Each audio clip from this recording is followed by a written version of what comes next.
નમસ્તે વિદ્યાર્થી મિત્રો, જય રાજેશ્વર ભગવાન.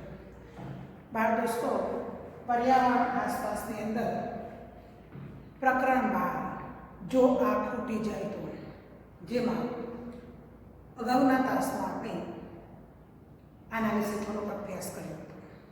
જેમાં આપણે જોયું હતું કે ભારતમાં આવેલા તેલ ક્ષેત્રો, કે ભારતમાં કઈ કઈ જગ્યાએ તેલ ક્ષેત્રો આવેલા છે. તો અસમ, અરુણાચલ પ્રદેશ, પશ્ચિમ બંગાળ, ગુજરાત, મહારાષ્ટ્ર વગેરે જગ્યાએ અથવા વગેરે સ્થળે તેલ ક્ષેત્રો આવેલા છે. આ ઉપરાંત આપણે જોયું હતું કે જમીનમાં ઊંડેથી શું શું મળી આવે છે. તો ખનિજ તેલ મળી આવે છે.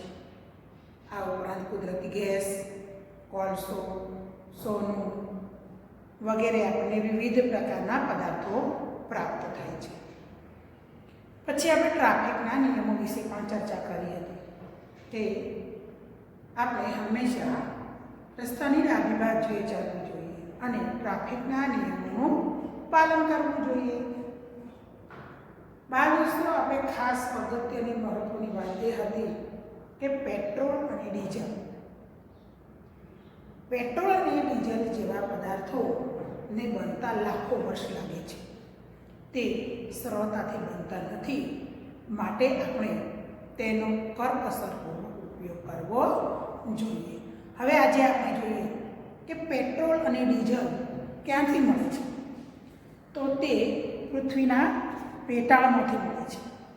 પૃથ્વીના પેટાળમાંથી ઓઇલ મેળવવું સરળ નથી. તો વૈજ્ઞાનિકોએ તેને શોધવા માટે અનેક તકનીકો અને યંત્રોનો ઉપયોગ કર્યો અને ત્યારબાદ પાઇપો અને યંત્રો દ્વારા તે ઓઇલને બહાર કાઢવામાં આવ્યું. ઓઇલ કેવું હતું બાળકો? ઓઇલ ગંધવાળું, જાડું અને પ્રવાહી હતું.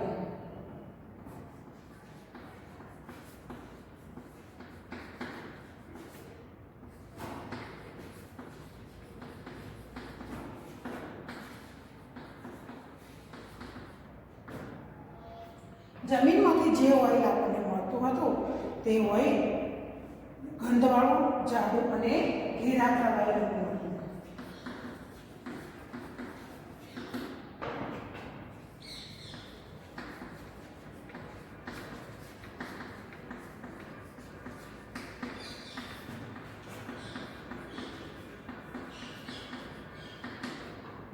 હવે આ ઓઇલ, જેને આપણે ઓઇલ કહીએ છીએ, તેને ખનિજ તેલ કહેવાય છે અને ખનિજ તેલને પેટ્રોલિયમ પણ કહેવામાં આવે છે.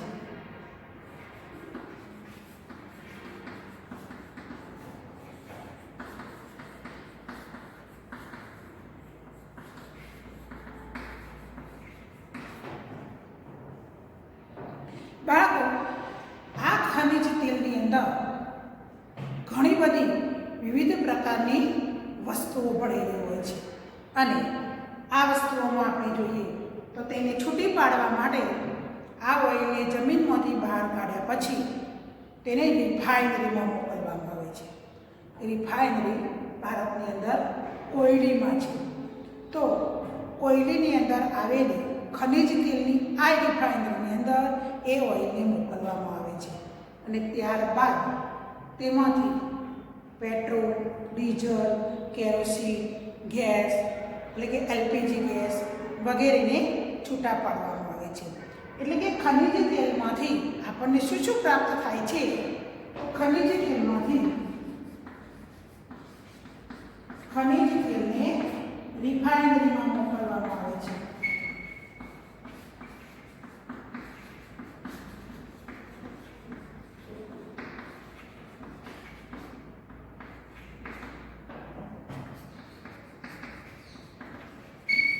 તેમાંથી આપણને શું શું પ્રાપ્ત થાય છે? તો તેમાંથી આપણને પેટ્રોલ, ડીઝલ, કેરોસીન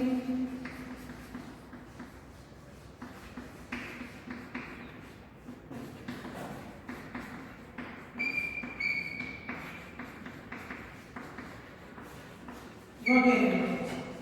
આ ઉપરાંત એની અંદરથી આપણને એલપીજી, વેક્સ, કોલટા અને ગ્રીસ જેવા પદાર્થો પણ પ્રાપ્ત થાય છે.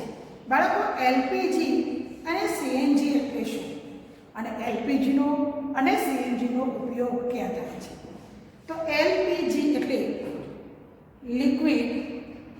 Liquefied petroleum gas, liquefied petroleum gas, જેનો ઉપયોગ આપણે રસોડાની અંદર કરીએ છીએ. એલપીજી ગેસનો ઉપયોગ આપણે રસોઈ કરવા માટે કરીએ છીએ. સીએનજી એટલે શું? તો કોમ્પ્રેસ્ડ નેચરલ ગેસ, જેનો ઉપયોગ વાહનોની અંદર કરવામાં આવે છે. જેમ પેટ્રોલ અને ડીઝલથી વાહનો ચાલે છે તેવી જ રીતે સીએનજી ગેસથી વાહનો ચાલે છે, જે વાતાવરણને ખૂબ જ ઓછું નુકસાન કરે છે.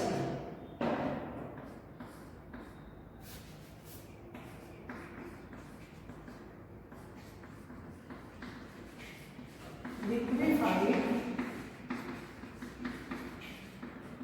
પેટ્રોલિયમ ગેસ,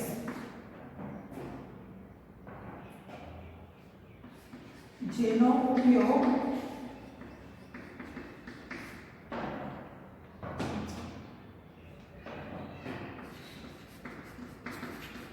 રસોડામાં રસોઈ કરવા માટે થાય છે.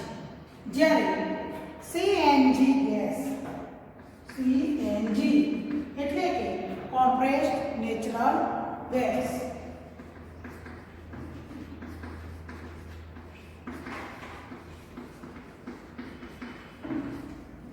જેનો ઉપયોગ આપણે વાહનોની અંદર કરીએ છીએ.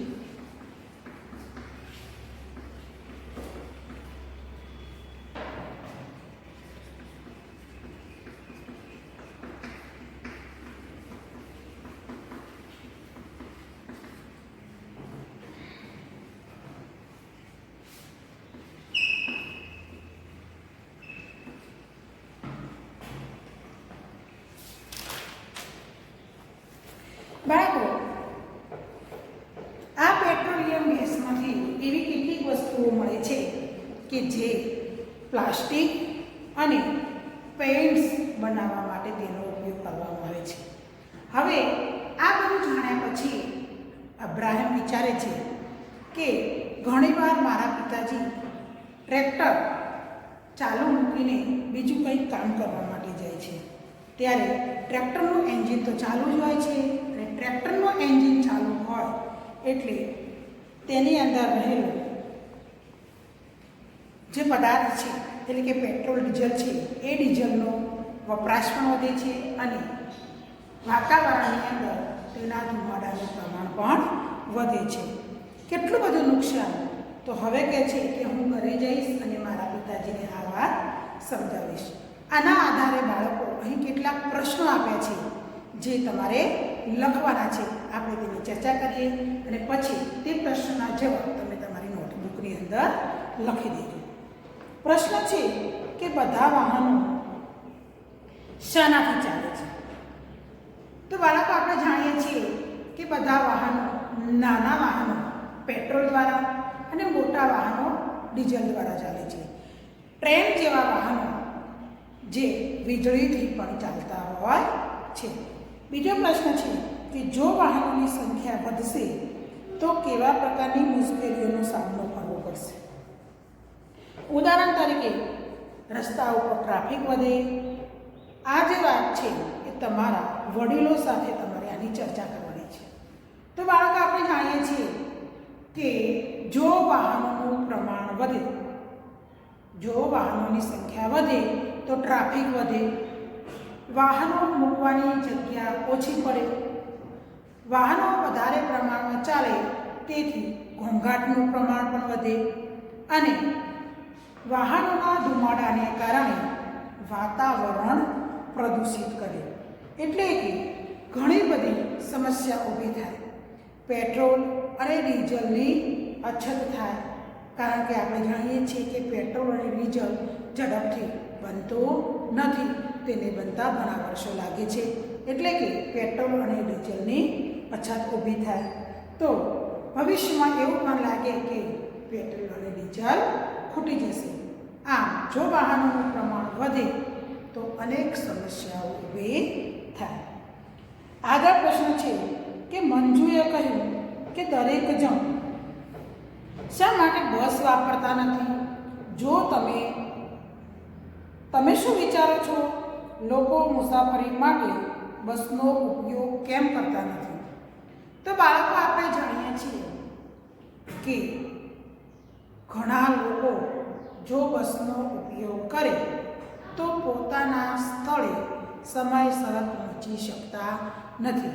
એમને નોકરીનો ટાઈમ સાચવવાનો હોય છે, તેથી તેઓ બસમાં સમયસર પહોંચી શકતા નથી. બસ સ્ટેશન જવા માટે ઘણા લોકોએ દૂરથી ચાલીને આવવું પડે છે અને બસ સ્ટેશન ઉતર્યા પછી તેમને નોકરીના સ્થળે પહોંચવા પણ ઘણું ચાલવું પડે છે. આને કારણે તેઓ સમયસર પહોંચી શકતા નથી. ઘણીવાર બસમાં ખૂબ ભીડ હોવાથી મુસાફરોએ લાંબી મુસાફરી દરમિયાન પણ બસમાં ઊભા રહેવું પડે છે. ક્યારેક પોતાનો માલ સામાન મૂકવાની પણ જગ્યા બસમાં મળતી નથી. આને કારણે લોકો બસનો ઉપયોગ ઓછું કરવાનું પસંદ કરે છે. ઘણીવાર બસ સમયસર ન આવતા બસની રાહ જોઈને પણ મુસાફરોએ ઊભા રહેવું પડે છે, તેથી તેઓ ઘરે અથવા નોકરીના સ્થળે સમયસર પહોંચી શકતા નથી. આગળ જોઈએ કે વાહનોની સંખ્યા વધવાથી પડતી મુશ્કેલીઓ નિકાલ માટે આપણે કયા કયા ઉપાયો શોધવા જોઈએ? કે વાહનો વધે છે એટલે તેની મુશ્કેલીઓ પણ વધે, તો આપણે તેના ઉપાય માટે શું કરવું પડે? તો પહેલું એ છે કે કોઈ નજીકના સ્થળે જવું હોય તો આપણે ચાલીને જવું જોઈએ, અથવા બને ત્યાં સુધી સાયકલનો ઉપયોગ કરવો જોઈએ. એક જ સ્થળે આજુબાજુમાં રહેતા વ્યક્તિઓએ એક જ સ્થળે નોકરી જવું હોય તો એક વાહનનો ઉપયોગ કરવો. બધાએ અલગ અલગ વાહન લઈને જવું જોઈએ નહીં, તો પણ સમસ્યા ઓછી થાય છે.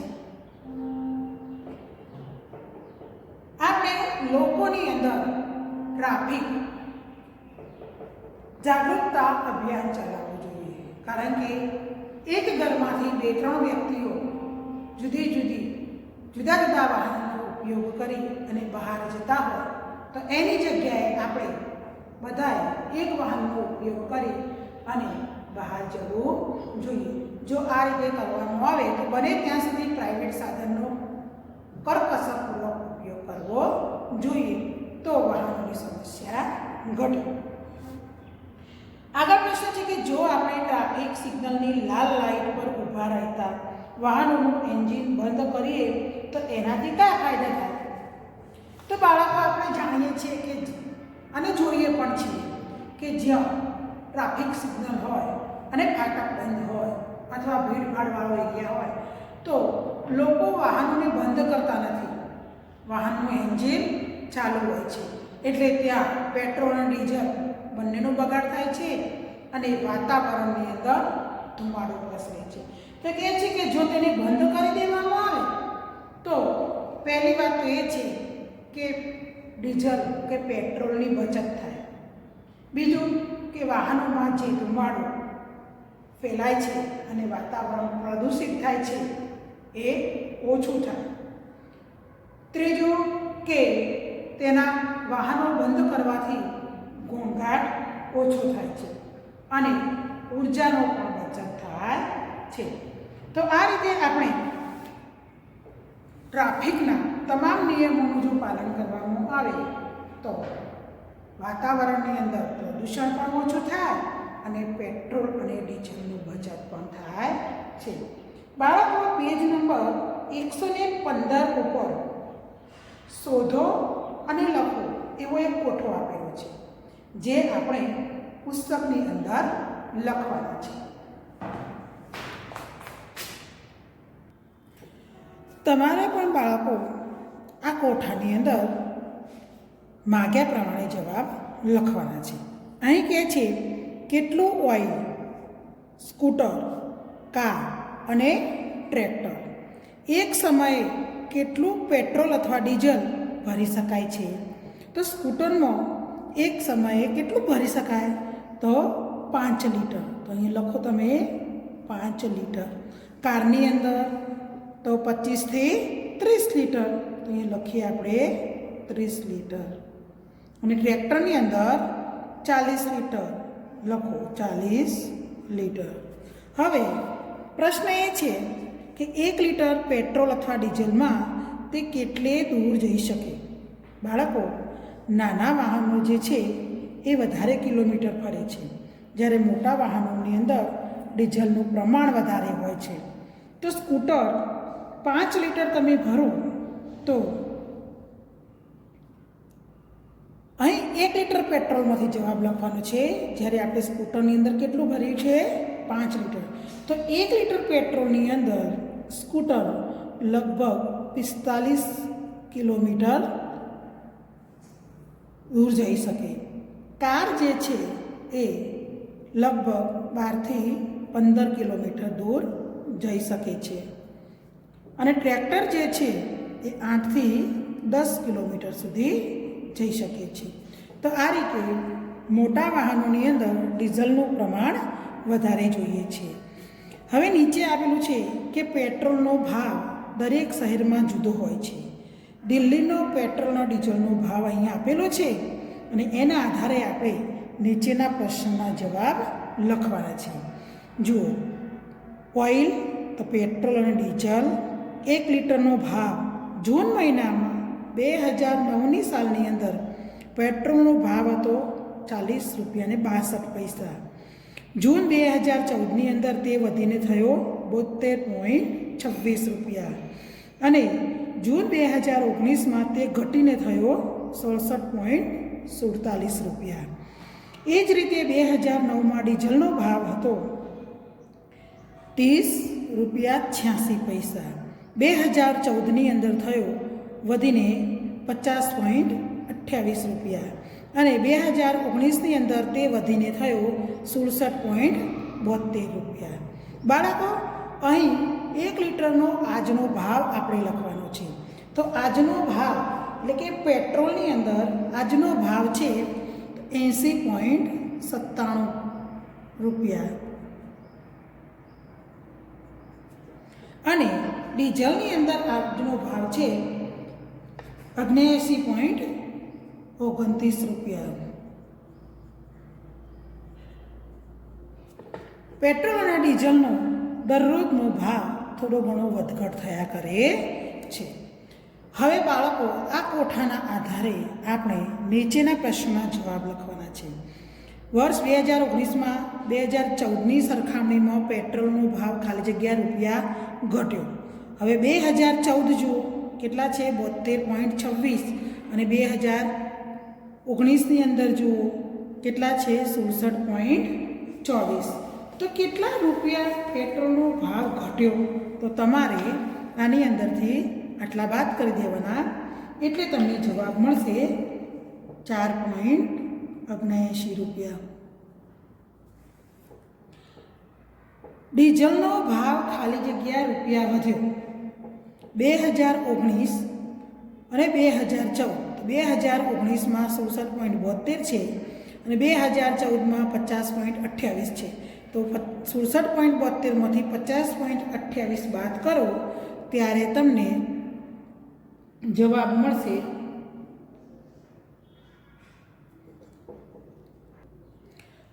17.44. હવે બાળકો, આ જે પ્રશ્ન છે એ પ્રશ્ન તમારે ગણતરી કરીને તમારી નોટબુકની અંદર ગણવાનો છે કે 2009થી 2014. તો 2009થી 2014નો પેટ્રોલનો ભાવ અને ડીઝલના ભાવમાં કયો ફેરફાર છે એ તમારે તમારી નોટબુકની અંદર તેનો તફાવત લખવાનો છે. નીચે પ્રશ્ન જુઓ કે તમારા વિસ્તારમાં પેટ્રોલ અને ડીઝલનો ભાવ શું છે? તો આપણે અહીંયા લખ્યો કે અમારા વિસ્તારમાં પેટ્રોલનો ભાવ ₹80.97 છે અને ડીઝલનો ભાવ ₹79.29 છે. પેટ્રોલ અને ડીઝલનો ભાવ કેમ વધે છે? તો દિવસને દિવસે પેટ્રોલ અને ડીઝલનો વપરાશ વધે છે, જ્યારે તેનું ઉત્પાદન ઓછું થાય છે, માટે તેનો ભાવ વધે છે. હવે આ જે પ્રશ્ન છે બાળકો, કે તમારા ઘરમાં એક મહિનામાં કેટલું પેટ્રોલ અને ડીઝલ વપરાય છે, તે શા માટે વપરાયું? આ જવાબ તમારે તમારા મમ્મી પપ્પાને પૂછીને, કે મોટા ભાઈ હોય એમને પૂછીને લખવાનું કે તમારા ઘરમાં એક મહિનામાં કેટલું પેટ્રોલ અને ડીઝલ વપરાય છે. પેજ નંબર 116 ઉપર એક પોસ્ટર આપેલું છે અને આ પોસ્ટરમાં છે કે હું ક્યાં ઉપયોગી છું. ડ્રાય ક્લિનિંગ માટે, કેરોસીન અને એલપીજી તરીકે, પ્રકાશ માટે, કાર, ટ્રેક્ટર કે વિમાનના ઈંધણ તરીકે, યંત્રો ચલાવવા માટે, પ્લાસ્ટિક અને રંગો બનાવવા માટે. આ પોસ્ટરની નીચે લખેલું છે કે ઈંધણ બચાવો અને આદત બનાવો. આ પોસ્ટર જોઈને આપણે નીચે આપેલા પ્રશ્નોના જવાબની ચર્ચા કરવાની છે અને બે પ્રશ્નો લખવાના છે. પ્રશ્ન છે કે ઈંધણ ક્યાં ઉપયોગી છે? આ ઈંધણ છે, તો ઈંધણ આપણને ક્યાં ક્યાં ઉપયોગી છે? કે પેટ્રોલ અને ડીઝલ ક્યાં ક્યાં ઉપયોગી છે? તો ઈંધણ ડ્રાય ક્લિનિંગ માટે, પછી પ્રકાશ માટે, કાર, ટ્રેક્ટર કે વિમાનમાં બનાવવા માટે, પછી પ્લાસ્ટિકના રંગો બનાવવા માટે વગેરે જગ્યાએ, પછી ઘરમાં રસોઈ બનાવવા માટે આપણને ઈંધણ ઉપયોગી છે. ડીઝલ ક્યાં વપરાય છે શોધી કાઢો. તો આપણે જોયું કે ડીઝલ મોટા વાહનો જેવા કે બસ, ટ્રેક્ટર, ટ્રક જેવા ભારે વાહનોમાં ઈંધણનો ઉપયોગ થાય છે, એટલે કે ડીઝલનો ઉપયોગ થાય છે. અને જનરેટર ચલાવવા માટે પણ ડીઝલનો ઉપયોગ થાય છે. હવે અહીં એક સરસ મજાની કવિતા આપી છે, જે કવિતા બાળકો તમારે ગાવાની છે અને આ કવિતા ઉપરથી એ શીખવાનું છે કે આપણે ખનિજ તેલનો એટલે કે પેટ્રોલ અને ડીઝલનો બચાવ કરવો જોઈએ. નીચે પ્રશ્નો આપ્યા છે કે જો તમારા ગામ અથવા નગરમાં એક અઠવાડિયા સુધી પેટ્રોલ કે ડીઝલ ના મળે તો શું થાય? જો અમારા ગામમાં કે નગરમાં એક અઠવાડિયા સુધી પેટ્રોલ ના મળે તો ઘણી મુશ્કેલીઓ ઊભી થાય. મોટર, સ્કૂટર, કાર વગેરે વાહનો બંધ થઈ જાય.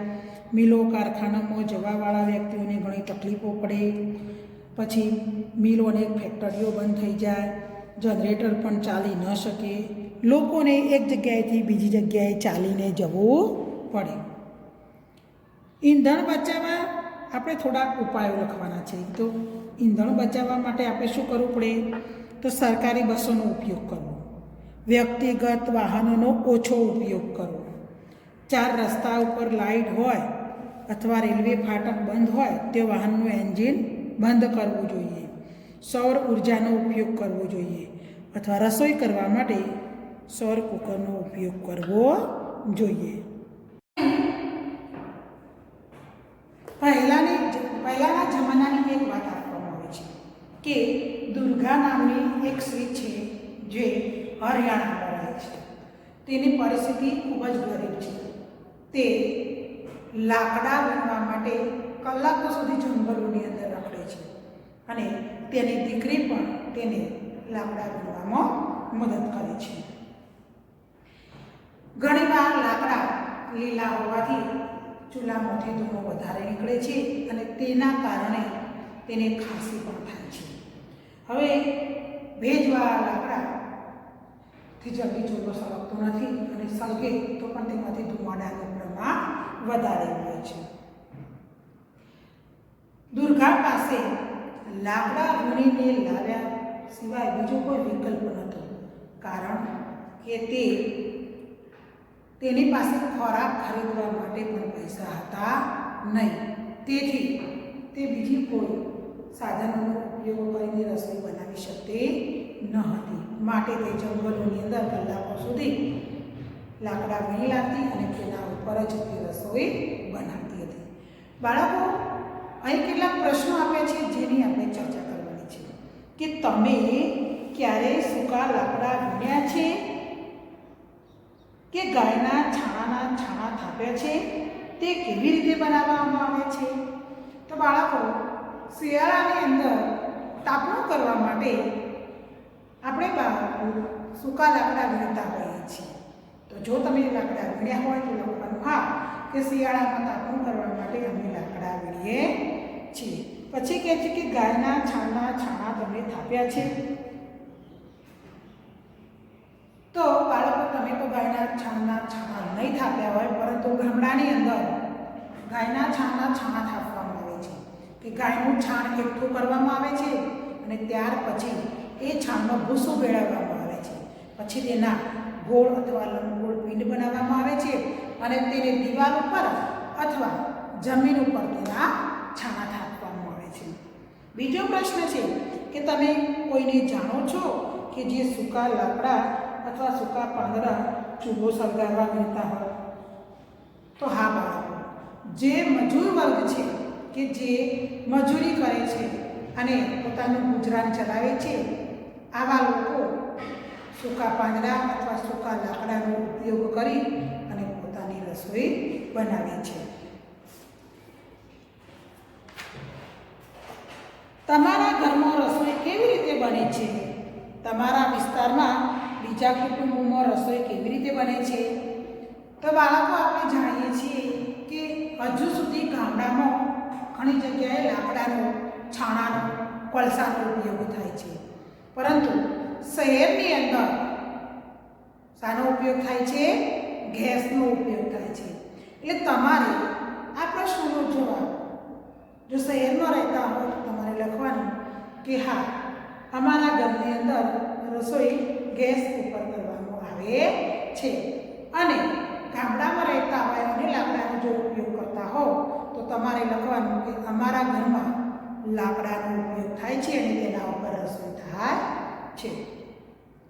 આગળ પ્રશ્ન છે કે જો તેઓ રસોઈ બનાવવા લાકડા અને છાણાનો ઉપયોગ કરતા હોય તો ધુમાડાને કારણે તેમને કેવી મુશ્કેલીઓ પડે છે? તો બાળકો, આપણે આગળ દુર્ગાનું પણ જોયું કે ધુમાડાને કારણે ખાંસી આવે છે અને તેના કારણે ફેફસા ખરાબ થાય છે. રસોઈ કરતી વખતે જે લાકડામાંથી નીકળે છે ધુમાડો, એ ધુમાડો શ્વાસમાં જાય છે અને આંખોમાં પણ બળતરા થાય છે અને આને કારણે માથાનો દુખાવો થાય છે, આંખોની બીમારી પણ થાય છે અને પેટની અંદર રહેલા ફેફસા પણ ખરાબ થાય છે. શું આગળ પ્રશ્ન છે કે શું દુર્ગા લાકડા સિવાય બીજું કંઈ વાપરી શકે? કેમ નહીં? તો બાળકો, દુર્ગા ગરીબ ઘરની સ્ત્રી છે, તે ખોરાક, બે સમયનો ખોરાક જ મળ પૂરો પાડે છે, તો તે બીજી વસ્તુને કેવી રીતે વાપરી શકે? માટે દુર્ગા લાકડા સિવાય બીજી કોઈ વસ્તુનો ઉપયોગ કરી શકે તેમ નથી.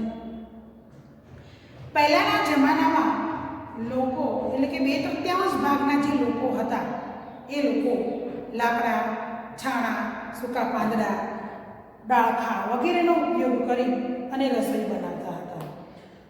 તેઓ ફક્ત રસોઈ જ નહોતા બનાવતા, પરંતુ તાપણું કરવા માટે, પાણીને ગરમ કરવા માટે, પ્રકાશ માટે તથા અન્ય કામો માટે તેઓ લાકડા અને છાણાનો ઉપયોગ કરતા હતા.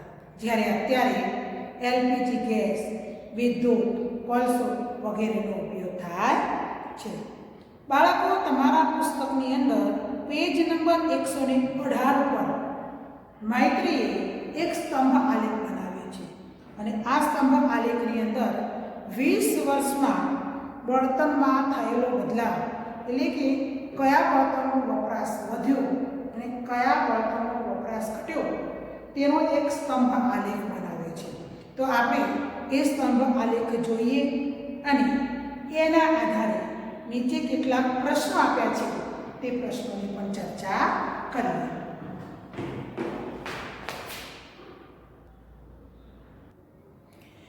જો બાળકો, અહીં વર્ષ 1976થી શરૂ કરીને વર્ષ 1996 સુધીના એટલે કે 20 વર્ષમાં કેટલાક બળતણનો ભાવ આપેલો છે. એટલે કે એમાં કેટલાક લોકોએ કયા બળતણનો ઉપયોગ વધાર્યો છે અને કયા બળતણનો ઉપયોગ ઘટાડ્યો છે એના અહીં સ્તંભાલેખ બનાવવામાં આવે છે ને એના આધારે આપણે નીચેના પ્રશ્નોના જવાબ લખવાના છે. તો 1976માં છાણા અને લાકડા 84 ઘરોમાં વપરાતા હતા. એલપીજી ગેસ અને કેરોસીન 10 ઘરોમાં વપરાતા હતા. કોલસો 5 ઘરોમાં વપરાતા હતા અને વિદ્યુત 1 ઘરમાં વપરાતું હતું. 1996ની અંદર છાણા અને લાકડાનું પ્રમાણ વધ્યું એટલે કે 75 ઘરોની અંદર. એલપીજી ગેસ અને કેરોસીનનું પ્રમાણ વધ્યું એટલે 18 ઘરોની અંદર. કોલસાનું પ્રમાણ પણ ઘટ્યું વાપરવાનું એટલે 2 ઘરોમાં. અને વિદ્યુતનું પ્રમાણ વધ્યું તે 5 ઘરોની અંદર વિદ્યુત વપરાય છે. હવે અહીં પ્રશ્ન છે કે વર્ષ 1996માં 100માંથી કેટલા ઘરોમાં છાણા અને લાકડાનો ઉપયોગ કરવામાં આવતો હતો? 1996 એમાં છાણા અને લાકડા જુઓ કેટલા ઘરોમાં વપરાય છે? 75. તો તમારે અહીં લખવાના 75. વર્ષ 1976માં કયા બળતણનો સૌથી ઓછો ઉપયોગ થયો હતો? 1976માં જુઓ કયું બળતણ સૌથી ઓછું વપરાયું હતું? તો વિદ્યુત. તો અહીં લખવાનું તમારે વિદ્યુત. વર્ષ 1976માં એલપીજી અને કેરોસીન 1976 એલપીજી અને કેરોસીન ખાલી જગ્યા ઘરોમાં ઉપયોગમાં લેવાયા હતા. કેટલા ઘરોમાં ઉપયોગમાં લેવાયા હતા? 10 ઘરોમાં. તો અહીં લખો 10. અને વર્ષ 1976માં તે વધીને ખાલી જગ્યા થયા. જુઓ હવે તે વધીને કેટલા થયા? 18. તો અહીં આપણે લખીશું 18. એનો મતલબ કે 20 વર્ષમાં તેનો ઉપયોગ ખાલી જગ્યા ટકા વધ્યો. કેટલો વધ્યો? 80% તેનો ઉપયોગ વધ્યો. વર્ષ 1976માં 100માંથી કેટલા ઘરોમાં વિદ્યુતનો ઉપયોગ થયો હતો? જો 1996ની અંદર વર્ષ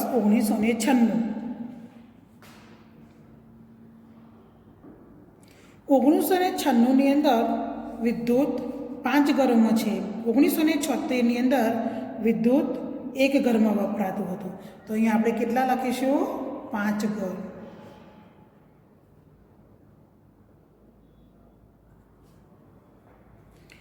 વર્ષ 1996માં કયું બળતણ ઓછું વપરાયું હતું?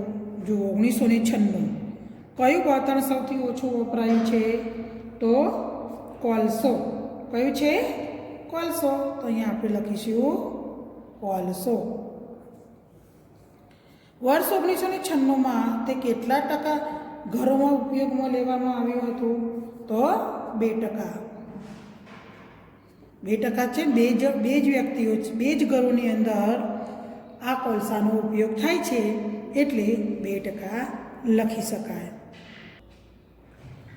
બાળકો, હવે પછીના જે પ્રશ્નો છે એ પ્રશ્નો તમારે તમારા વડીલોને પૂછવાના છે અને એમને પૂછી અને પછી એ સમયે તમારે જવાબ લખવાનો છે.